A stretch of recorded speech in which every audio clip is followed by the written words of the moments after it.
나누겠습니다. 주님의 교회 잘 세우십시다. 네, 오늘부터 특강 2차 특강입니다.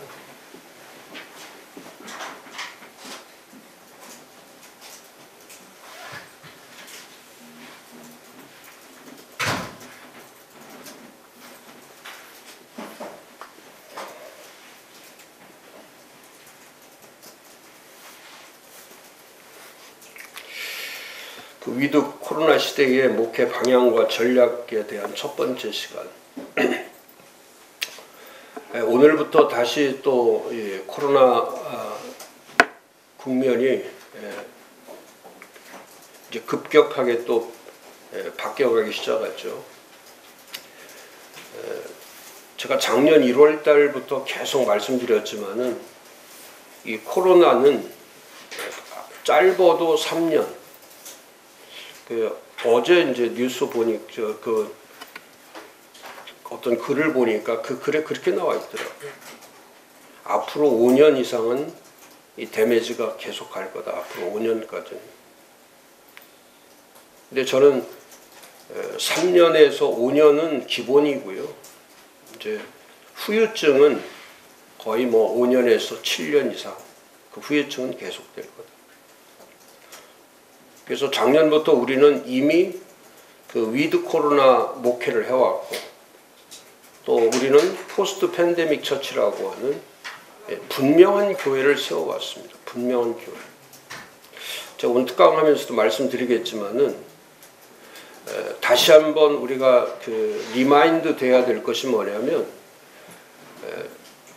이 코로나 시기가 장기화되면서 목사님들이 목회적 이 텐션, 목회적 긴장이 이렇게 막 풀어져 가는 게 보이죠. 이게 자연적으로 회복되지 않아요. 자연적으로 회복되지 않습니다.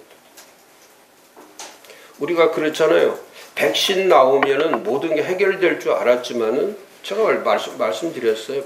백신보다 중요한 거는 백신보다 더 앞으로 뭐 더 좋은 백신들이나 더 좋은 어떤 치료 방법들이 개발된다 할지라도 중요한 것은 뭐냐면 이 코로나 팬데믹이나 코로나 바이러스는 중요한 것이 이런 동기가 부여되는 것이 이게 사람에 의해서 전염되고 사람에 의해서 전파되고 하는 것, 감염되고 하는 것이 이게 사람의 문제로만 다룰 거냐? 절대 그렇지 않죠. 그래서 저는 이 목회적 차원에서 목사님들이 빨리 바꿔야 될 것이 뭐냐면 이 사람의 관점에서 하나님의 관점으로 바꾸지 않으면 이 돌파구를 찾을 수가 없습니다. 제가 계속 메시지 드리는 이유가 그거예요.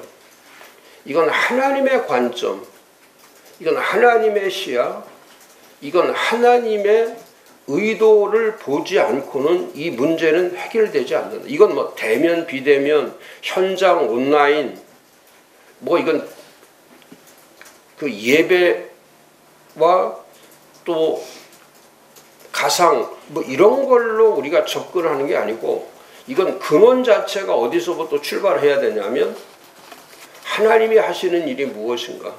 여기가 출발점이죠. 하나님이 하시는 일이 뭔가?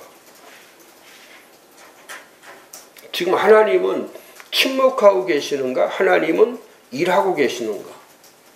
지금 하나님은 어떻게 지금 역사하고 계시는가?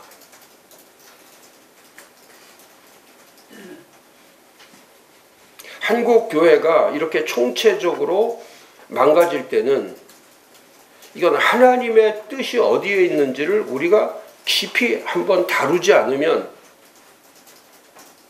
지금 우리들조차도 긴장감을 놓칠 수밖에 없죠. 오히려 작년에 그 비상목회 시절이 훨씬 더 목회적 탄력이 있고 목회적 확장성이 더 있을 수가 있는 거예요. 그러니까 이제 기도하는 것도 시들어지고 또 열정도 시들어지고 또 사역 자체도 시들어지고 점점 이렇게 교회의 모습을 상실해 가기 시작하면 이 코로나의 위기는 끝없이 교회를 더 초토화시키는 거죠. 제가 2년 동안 2년도 안 돼서 만교회가 예배를 안 드리고 만교회가 없어진 정도다 하면은 2022년에는 1년에 저는 만교회 없어질 수 있다는 거예요. 1년에. 2년이 아니에요. 좀 2년에 되던 것이 1년 안에 또 그렇게 될 수가 있어요. 그럼 이런 심각성을 목사님들이 강단에서 외치지 않으면, 제가 계속 말씀드리는 거 아닙니까? 가장 위기 때는 메시지가 가장 중요하다. 이 메시지를 누가 내느냐가 가장 중요해요. 이 아주 정확한 메시지. 지금 정확한 메시지가 필요한 거예요. 뭐 좋은 설교가 아니에요. 지금 설교 잘해서 사람들을 이끌고 가는 게 아니라 분명한 메시지가 있으면은 그 메시지 있는 곳으로 사람들이 모이는 거예요. 제가 지난 금요일 날 밤에 그 에스더 기도운동본부 가서 말씀을 전하는데, 그 기도운동본부 거기 설교를 12시에 시작했는데, 밤 12시에. 밤 12시에 설교 시작하는데 세상에 그 12시에도 몇백 명이 모여 있더라고요. 밤 12시에도. 그래서 11시 반부터 찬양해가지고 12시에 말씀 시작해서 말씀 1시 25분까지, 12시에서 1시 25분까지 하고 또 한 10분 또 기도인도 하라고 그래서 10분 기도인도 하고, 그러고서 또 쭉 기도하는데 제가 한 2시 한 20분까지 있었는데, 뭐 그 기도 소리들이 살아있더라고요. 근데 그렇게 하면서도 그렇게 기도 부대들이 모이는 이유는, 가서 보니까 거기는 그 메시지가 하나밖에 없어요. 딱 메시지가, 그 메시지가 일치되어 있더라고요. 그러니까 그 일치되어 있는 메시지에 그분들이 다 자기 교회가 있어요. 다 자기 교회들이 있는 거예요. 다 자기 교회가 있는데, 자기 교회 금요일 날 자기 교회 기도하고 또 기도 끝나고 거기 기도 운동 본부에 와서 또 기도하는 거예요. 그러면 우리 교회에서 뭐가 채워지지 않길래, 도대체 우리 교회에서 뭐가 채워지지 않길래 그렇게 많은 분들이, 그리고 그날 이제 거기는 이제 온라인으로 유튜브로 하는데 그 밤 12시에 그 설교를 듣는 사람이 2,000명이 넘더라고요.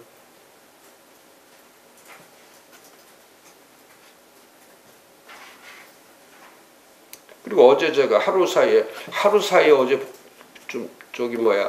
전화가 와서 좀 보시라고 그래서 제가 체크해 봤더니 어제 벌써 3,500명이 넘더라고요.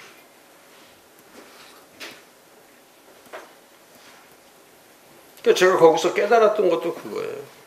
아, 지금 시대가 문제가 아니고 어떤 위기가 와도, 어떤 위기 때도 항상 삶은 위기니까요. 지금 뭐 코로나가 와서만 위기가 아니라 우리가 살아가는 삶 자체가 언제나 위기란 말이죠. 근데 그 사람들이 살아갈 때에 어디를 쫓아서 찾아가냐면 살 곳을 찾는 거예요. 자기가 살기 위해서 살아야 되기 때문에 그 살 곳을 찾아가는 거예요. 그러니까 지금도 정말 우리 교회가 메시지가 분명하면 우리 교인들만 와서 말씀을 듣는 게 아니고 그 교인들이 나가서 그게 전도하는 거예요. 그게 전도의 확장성이 거기서 나오는 거예요. 사람들이 흔들거리고 사람들이 꼬꾸러지고 넘어지고 이렇게 할 때에 정말 메시지가 분명하면 그 메시지로 사람들이 올 수가 있는 거죠. 그래서 우리가 지금 위드 코로나 시대에 목회의 방향과 전략을 어떻게 세울 거냐. 근본적으로 다시 우리가 점검해야 될 것이, 첫 번째는 교회의 목적에 대한 분명성이죠. 교회 목적. 이걸 저는 이제 교회 플랫폼 만들기 작업이라고 하는데, 교회 플랫폼을 만들어라. 이제 건물 중심의 교회에서, 기존 교회는 건물 중심의 교회죠. 근데 지금은 이제 플랫폼 중심, 플랫폼이 기반이 되는, 이 플랫폼 처치라는 게 무슨 교회를 가리키냐면, 이 플랫폼 처치는 모든 것들이 중심이 되는 거예요. 다 하나님이 중심이 되고, 교회가 중심이 되고, 예배가 중심이 되고, 사역이 중심이 되는 그런 교회를 플랫폼 처치라고 부르는 거예요. 이제는 건물 중심의 교회가 아니고, 사람 중심의 교회가 아니고, 프로그램 중심의 교회가 아닌, 이게 다 바뀌어야 돼. 이게 플랫폼 중심으로, 이제는 프로그램을 하는 게 아니고, 이제는 프로젝트나 이벤트를 하는 게 아니고, 이제는 건물을 중심으로 하는 게 아니고, 이제는 몇 명 모이는 사람을 중심으로 하는 게 아니라, 이건 하나님을 중심으로 하고, 이건 예배를 중심으로 하고, 이건 복음을 중심으로 하고, 이것은 사역을 중심으로 하는. 그래서 이 플랫폼 처치에서 참 중요한 게 사도행전 5장 42절이에요. 이 5장 42절에 보면 그들이 날마다 성전에 있든지, 날마다, 그러니까 날마다 이 성전 중심으로 간다, 교회 중심으로 간다는 거는, 그건 이 예배가 살아있는 거예요. 항상 이 월십이. 그러니까 원형교회, 초대교회나 원형교회의 틀은 이 한 절에 다 담겨 있죠. 5장 42절 한 절에. 그들이 날마다 성전에 있든지, 성전에 있을 때는 이 커뮤니티를 중심으로 하는, 공동체를 중심으로 하는 이 버디 처치, 모이는 교회의 모습을 갖는 거예요. 그러니까 사도들은 이 교회관이 정확하기 때문에, 그러니까 이 말씀이 변하지가 않는 거예요. 사도행전 뭐 이따가도 말씀드리겠지만 2장 42, 47절이나 또 5장 42절이나 이런 말씀들이 언제나 동일한 거예요. 그러니까 사도행전이 30여 년 이상 긴 시간의 말씀이 기록되어 있고 그렇게 행해져 있지만은 이 30년이 넘도록 변하지 않는 건, 그 변하지 않는 것이 뭐냐면 이 교회는 언제나 동일했던 거예요. 그러니까 그 훈련을 받은 성도들조차도 흔들리지 않고, 그런 박해와 핍박이 오고 그렇게 순교를 해야 되고 그런 시기임에도 불구하고 그들은 흩어지면 도망가는 게 아니라 흩어지면서도 복음을 전하는 거예요. 또 성전에 있든지 그 다음에 집에 있든지, 집이라는 것은 이건 지체, 이건 지체 소그룹이잖아요. 소그룹과 집에서 계속해서 흩어졌을 때도, 집에 있을 때도 같은 거예요. 성전에 있든지 집에 있든지 예수는 그리스도라고 가르치는 것. 똑같이요. 이 가르침이라고 하는 계속된 훈련, 계속된 훈련. 그러니까 예배만 드리는 것이 아니라 똑같이 예배만큼 계속 훈련시키는 거예요. 그래서 저는 2022년에는 예배도 회복돼야 되지만 훈련을 회복하는 교회를 만들어, 훈련이 회복되는 거예요. 그래서 많이 예배드리고 많이 가르쳐야 돼요. 많이 가르쳐. 큐티나 뭐 이런 묵상하는 게 아니라 실전 훈련을 해야 돼요. 실전.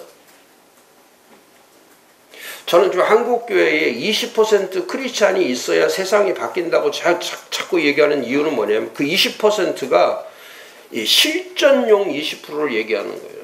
종교용을 말하는 게 아니고. 이 관습적이고 종교적인 게 아니라, 제가 그래서 이번에 그 늦은 비도 제가 다시 다시 수정해서 지금 이번 한 2, 3일 후면은 제가 보내드릴 건데 다시 좀 수정한 것이 뭐냐면 조금 강한 용어, 조금 강한 거. 에스더 기도운동 본부에서 저한테 설교를 부탁하면서 몇 번 얘기한 게 뭐냐면 강하게 해달라고, 강하게 해달라고. 그래서 그러면 강하게 하다가 그분들 죽으면 어떡하냐고. 그랬더니 목사님만 죽지 않으면 된다고. 자꾸 부탁하더라고. 강하게 하자. 아주 그냥 그 칼을 던져야 된다. 근데도 뭐 진짜 아무리 소리 질러도 까딱 하지 않더라고. 다 여자들이라. 참 당할 수 없는 게 여자야. 참 어쩔 수 없는. 이제 그런 분들이 실전용이죠. 실전용. 진짜 그냥 장전돼 있는 이 무기처럼 진짜 그건 완전 군대죠, 군대. 기도 군사들. 실전용. 그러니까 그분들이 전부 다 다른 교회 교인인데 그 헌금 봉투를 해서 이렇게 헌금하는데 거기에 막 그 헌금 이런 게 그냥 얇지 않아요, 봉투가. 자기 교회도 있는데 왜 헌금은 거기 와서 하냐고.